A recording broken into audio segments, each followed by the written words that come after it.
Happy New Year, Hannibal TV. It's the king of Connecticut here. And Jake Paul is in the news once again. The top story in combat sports seems to be his feud back and forth with Dana White.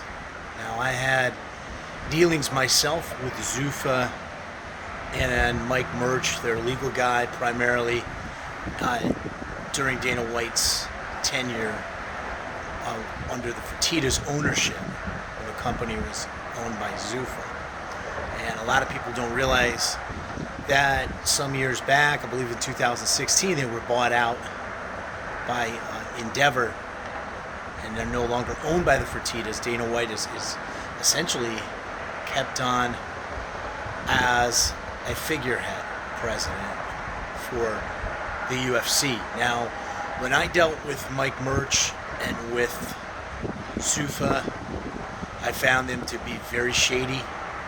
I managed some fighters. Used one fighter, Kamal Shalarus, as an example. When he first came in, they were taking money from his sponsors, and the money they were taking from his sponsors was exceeding what they were paying him. So, for example, if he got 10 grand from Tap Out, they would take up to 6 grand of that. I can't recall exactly. It might have been half, might have been 5. But when you added up what they took from his sponsors, it was more than they paid him. Of course, the pay has increased, but not to the level that it really should be at, not to the level of what main event boxers make or main card boxers make.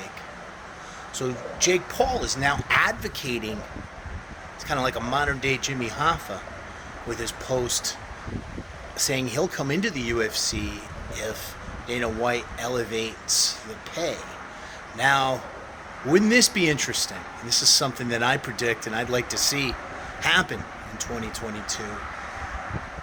Jake Paul is getting a lot of positive attention and positive feedback from UFC fighters, from UFC fighter managers, and from fans that know the business. So wouldn't it be interesting if in 2022 Endeavor fired Dana White as president and made Jake Paul UFC president? Stranger things have happened.